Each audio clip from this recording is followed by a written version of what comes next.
বাংলাদেশের সবচাইতে মাজলুম হাসিনার জুলুমের শিকার দল জামাত শিবিরের ভাইরা, এটা অবশ্যই স্বীকার করতে হবে। আমরাও জুলুমের শিকার, কিন্তু আপনারা চেষ্টা করতেছেন করেন, আপনাদেরকে আমরা মাথায় বাড়ি দিব না। কিন্তু একটা কথা বলি ভাই, বিশ্বাস করেন এই পথে আকিমুদ্দিনের যে প্রচেষ্টা, এটা আপনারা পারবেন না। লিখে রাখেন কেন পারবেন না? কারণ এই ডেমোক্রেসি কিংবা এই জমহুরিয়াতে গণতন্ত্র ইসলামিক শাসন ব্যবস্থা প্রতিষ্ঠার জন্য আব্রাহাম লিঙ্কন কিংবা জর্জ রসু রেখে যায়।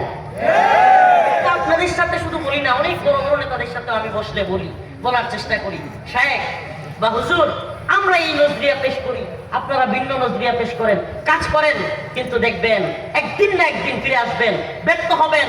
তিউনিসিয়া আন্নাহাদা পার্টি ব্যর্থ হয়েছে, মিশরে মুরসি ক্ষমতায় বসছিল এই গণতান্ত্রিক প্রক্রিয়ায়। আমি একটা কথা বলি প্রিয় ভাইরা আমার, সিস্টেমের ভিতরে ঢুকে কখনোই আপনি সিস্টেম পরিবর্তন করতে পারবেন না। কুত্তার ঘর থেকে যেমন গরুর বাচ্চা আশা করা যায় না, গণতন্ত্র থেকেও ইসলাম প্রতিষ্ঠা আশা করা যায় না। এই গণতন্ত্র এত ধ্বংসশীল। এই যে কথা বলতেছিলাম ডেমোক্রেসি, আলোচনা শুনেন, মনে কিছু নিয়েন না, আলোচনা শুনেন। আমাদের এমন গালাগালি করে, আমি বাড়ি দাঁড়ায় পড়াশোনা করেছি, আমার যেই মাদ্রাসায় পড়েছি এটা ছিল গণতন্ত্রের আতুরঘর বলা চলে, মানে গণতন্ত্র বলতে রাজনীতির আতুরঘর, গণতান্ত্রিক রাজনীতি। তো আমি সাহেবকে দেখতাম, নূর হোসেন কাসেমি রাহিমাহুল্লাহ আদর্শহীন মানুষ ছিলেন, সুবহানাল্লাহ, আমাদের আদর্শিক রাহবার। কিন্তু এই ক্ষেত্রে হুজুর ওই পথে ছিল বলেই আমি হুজুরের মতো থাকবো না। একটা কথা মনে রাখবেন, দ্বীনি মাসআলায় যে কোনো বিষয়ে আপনার দ্বিমত থাকতেই পারে। আমি তো মনে করি উম্মার ইখতিলাফটা রহমত হইতে পারে, জহমত না। ইমাম চারজন কেন? ইমাম আবু হানিফা রাহমাতুল্লাহ আলাইহি, ইমাম শাফিঈ, ইমাম হাম্বলি, ইমাম মালিকি, ইমাম চারজন ছিলেন না? তাইলে ইমাম তো পারলে সবাই একটাও হইতে পারতেন। তো চারজন ইমাম হয়েছেন, কিন্তু কোনোদিন কেউ কাউকে ছোট করেন নাই, কেউ কারো উপর জুলুম করেন নাই, হিংসা করেন নাই। সুবহানাল্লাহ। তো ইখতিলাফ থাকতে পারে, আপনি এক নজরিয়া পেশ প্রকাশ করেন, আপনি একরকম মনে করেন এইভাবে হয়ে যাবে, আমি মনে করি এইভাবে হবে না। আপনি মনে করতে পারেন, আপনি চেষ্টা করতে পারেন। তো আমাদের চেষ্টা কি, আমাদের ফিকির কি, এগুলো আজকে বলবো। কারণ এই ভাইদের অনেক কথা, এই জন্য বললাম যে বাড়ি দাঁড়ায় পড়াশোনা করেছি। আমাকে এই পর্যন্ত সবচাইতে বেশি কষ্ট দিয়েছে জমিয়তুল উলামা ইসলামের ভাইরা, সবচাইতে। কারণ আমি জিহাদি দাওয়ায়ে জিহাদের পক্ষে কথা বলি। কুতিবা আলাইকুমুল কিতাল ওয়া হুয়া কুরহুল লাকুম আসা আন তাকরাহু শাই ওয়া হুয়া খায়রুল লাকুম ওয়া আসা আন তুহিব্বু শাই ওয়া হুয়া শাররুল লাকুম। এটাই আল্লাহ প্রদত্ত ভাবে এই উম্মার আগামী দিনের আপনারা যেটাকে বলেন যে আপনাদের আকীদা কি, আপনাদের সামনের রূপরেখা কি, আল্লাহ রূপরেখা দিয়ে দিচ্ছেন। কুতিবা আলাইকুমুল কিতাল ওয়া হুয়া কুরহুল লাকুম, তোমরা জিহাদ করো, কিতাল করো ততদিন পর্যন্ত, যদিও তোমরা তা অপছন্দ করো। আল্লাহ বলেন ওয়াকাতিলুহুম হাত্তা লা তাকুনা ফিতনা ওয়া ইয়াকুনা আদ-দীনু কুল্লুহু লিল্লাহ, তোমরা আল্লাহর পথে যুদ্ধ করতে থাকো যতদিন না পর্যন্ত ফিতনা নির্মূল না হয়। ফিতনা মানে হলো কুফর, ফিতনা মানে হলো শিরক। শিরিক কুফর মুক্ত হয়ে গেছে না? মুক্ত হয়ে গেছে? মুক্ত তো হয় নাই। উল্টা গণতন্ত্রের কারণে আমাদের পীরেরা, আমাদের মুরব্বীরা, আমাদের আমিরেরা, আমাদের বড় বড় ইসলামিক তথাকথিত নেতারা, ওই জাহেলি দলের, আওয়ামী লীগ বিএনপির জাহেলি দলের লোকেরা তো যাচ্ছেই, এই সমস্ত দলের লোকেরাও কুফর আর শিরকের ভিতরে ঢুকে যাচ্ছে। এগুলো কি দেখতেছেন না আপনি? যদি না দেখেন কিছু করেন নাই। আপনি তাকান আপনার ভোট নিয়ে, আপনি মনে করতেছেন আপনি এই করে ফেলবেন, সেই করে ফেলবেন। আল্লাহ না করুক, কথা বললাম, লিখে রাখেন, আমরা আপনাদের বিরুদ্ধে গিয়া অন্য কাউকে জিতায় দেওয়া এই মানসিকতা লালন করি না। আস্তাগফিরুল্লাহ, আল্লাহ ক্ষমা করুক। ওই জাহেল যারা কিনা একবারে শরিয়া বিরোধী, এদের চেয়ে তো অবশ্যই ইসলামিক দলগুলো উত্তম। এটা তো বেশক আসতে, এটা তো আমরা বুঝি। কিন্তু একটা কথা মনে রাখবেন, আমাদের প্রতি ক্ষুব্ধ হয়েন না, আমাদের প্রতি কষ্ট নিয়েন না।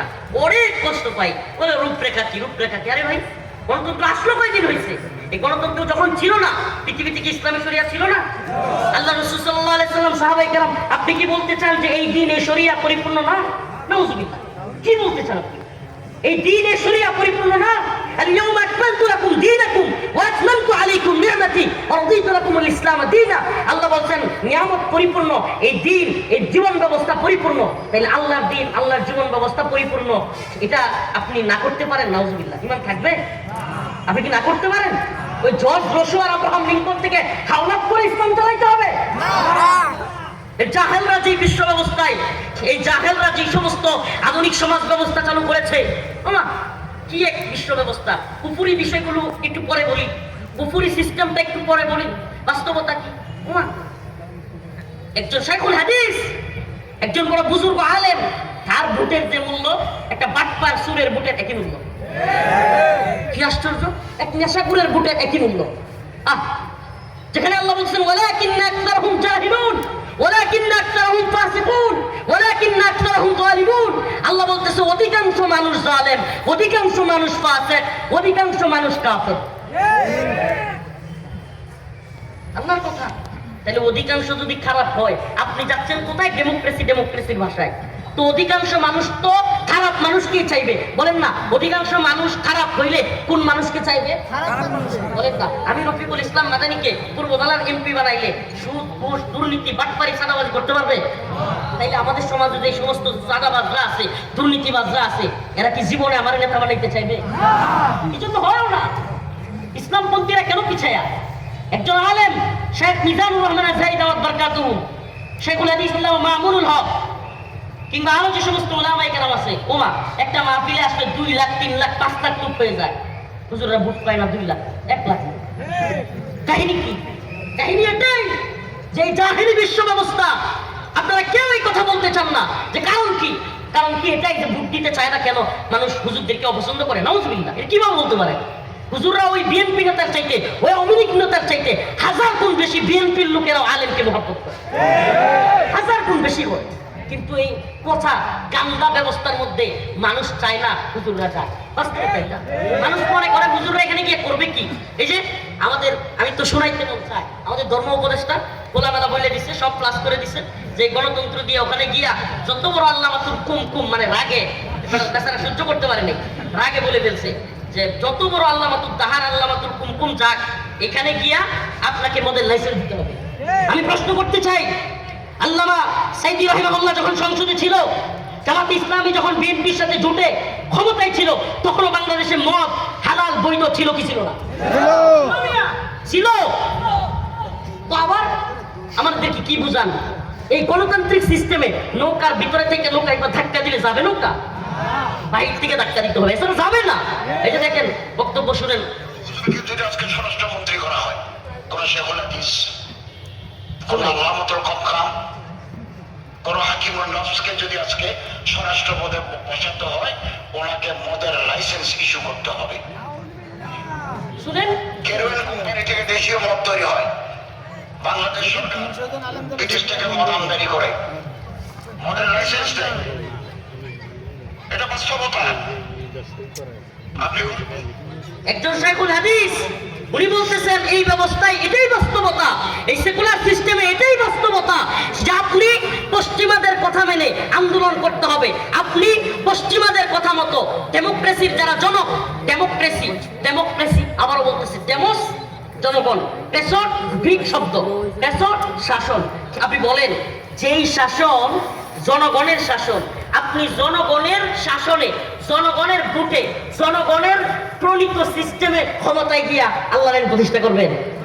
হায় হায়, এটা তো অনেকটা যে কুত্তার পেটে গরুর বাচ্চা আশা করা আর এদেরকে দিয়ে গণতন্ত্র দিয়ে ইসলাম প্রতিষ্ঠা করা হুবহু অবস্থা। আল্লাহ তাআলা বুঝার তৌফিক দান করুন, বলেন আমিন।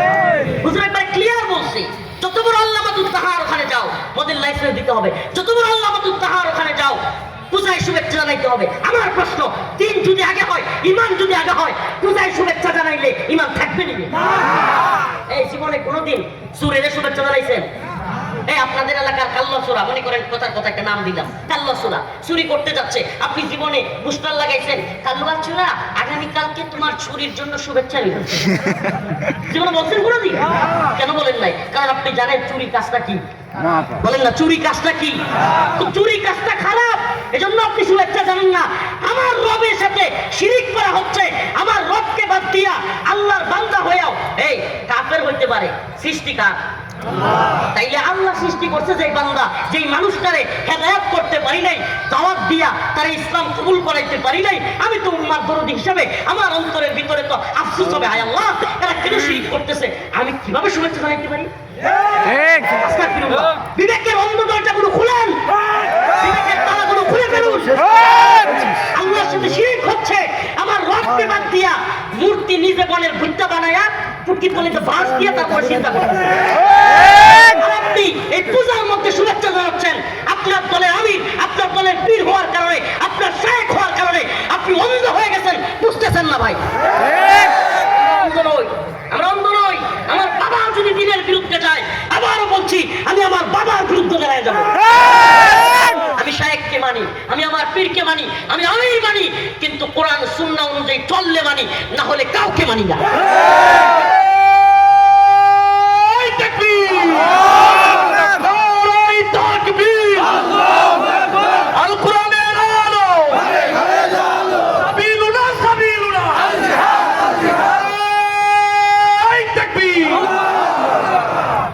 শুভেচ্ছা তো জানায়। এখন যে পরিস্থিতির মধ্য দিয়ে যাচ্ছে, বলবেন হুজুর খালি অমুক দলের পক্ষে, আপনি কি বলবেন? আওয়ামী লীগ তো যা তা বাংলাদেশে করে গেছে, ভারতের গোলামি, হিন্দুত্ববাদের গোলামি, যা মন চাই করে গেছে। তখন তো খুব হাসতেন আপনারা সবাই মিলে, একেবারে এই মুখ এত বড় চওড়া করে বলতেন গজে সরে মা দুর্গা আসলে ফুলে ফসলে ভরে যায় নাকি। হাসিনা এই কথা বলার কারণে হাসিনা কাফের, হিন্দুত্ববাদের দালাল। এখন তো আপনার আমার নিজের দলের লোকেরাও কত কিছু কইতেছে। আস্তাগফিরুল্লাহ পড়বেন না? আল্লাহর কাছে ক্ষমা চাইবেন না? ওই হিন্দুদের পূজায় গিয়া দুর্গাকে কৃষ্ণ, কৃষ্ণকে কিছু করবার জন্য বলতেছে। আল্লাহর কোরআন, আল্লাহর কোরআন অবমাননা হচ্ছে, আল্লাহর কোরআন অবমাননা হচ্ছে। আমরা কোরআনের শাসনের কথা বলি, অথচ একদিন দুই দিন চলে যায়, বিবৃতি দেওয়ার খবর নাই। আর বিএনপি তো বিবৃতি দেওয়ার প্রয়োজনীয়তাই মনে করে না। কারণ তারা বলবে কি জানেন, কথা বলবার সময় বলবে আমরা তো হুজুর ইসলামের নামে রাজনীতি করি না। তাহলে আমরা মুসলমান তো নাকি? এটাও বা মুসলমান তো মুসলমান যদি হয়ে থাকেন, কোরআনে আঘাত আসলে আপনার অন্তরে আঘাত আসতে হবে।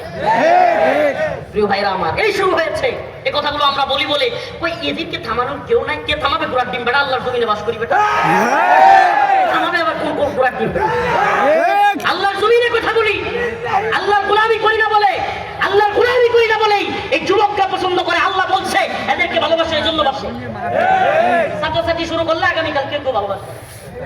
এই দুনিয়ার কারো ভালোবাসা কিংবা কেউ ঘৃণায় কথা বলিও না, এগুলো বিশ্বাসও করি না।